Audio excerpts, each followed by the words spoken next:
मसीह के नाम में आप सबों को प्यार भरा नमस्कार। बाइबल मनन में आप सबों का स्वागत है। आज का विषय है परमेश्वर से अत्यधिक प्यार करना। मत्ती रचित सुसमाचार उसके 22 अध्याय और 37 वचन में इस प्रकार से प्रभु यीशु मसीह ने कहा कि तू अपने प्रभु अपने परमेश्वर से अपने सारे मन और अपने सारे प्राण और अपने सारे बुद्धि के साथ प्रेम रखना।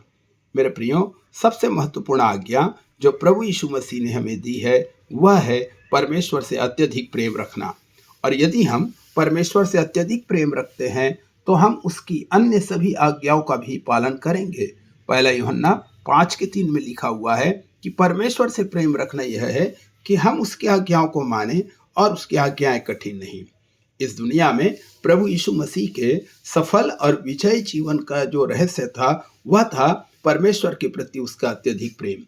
यदि हमारा प्रेम परमेश्वर के प्रति नहीं है तो हमें लगता है कि परमेश्वर की आज्ञा हमारे लिए बोझ है, और कई बार हम सोचते हैं कि हम यीशु मसीह के समान एक विजयी जीवन नहीं जी सकते। मेरे प्रियो, प्रेम की सच्ची निशानी में से एक निशानी है और वह है आज्ञाकारिता। हम जिससे प्रेम रखते हैं उसके प्रति आज्ञाकारी रहते हैं। प्रभु यीशु मसीह ने कहा, जैसे पिता ने मुझे आज्ञा दी मैं वैसा ही करता हूं ताकि संसार जाने कि मैं पिता से प्रेम रखता हूं। यूहन्ना 14 अध्याय और उसके 32 वचन। मेरे प्रियो, प्रभु यीशु मसीह ने बिना किसी सवाल के हर बात में परमेश्वर की आज्ञा का पालन किया, क्योंकि वह अपने जीवन में किसी भी बात से अधिक परमेश्वर से प्रेम रखते थे। रोमियो की पत्री 8 अध्याय उसके 28 वचन में हम इस प्रतिज्ञा को पढ़ते हैं कि जो लोग परमेश्वर से प्रेम रखते हैं उनके लिए सब बातें मिलकर भलाई को उत्पन्न करती है। हमें याद रखना है मेरे प्रियो, क्योंकि यह केवल उन्हीं के लिए है जो परमेश्वर से प्यार रखते हैं। परमेश्वर ने सब कुछ प्रभु यीशु मसीह की भलाई के लिए किया, क्योंकि प्रभु यीशु मसीह पिता से प्रेम रखते थे।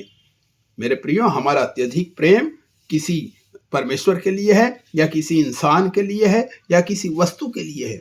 यदि हम परमेश्वर से प्रेम नहीं रखते हैं तो उसकी आज्ञाएं हमें बोझ प्रतीत होगी। आइए हम परमेश्वर से प्रेम रखें, सारे मन, सारे प्राण, सारी शक्ति और सारी बुद्धि के साथ। प्रभु आपकी सहायता करे। आमीन।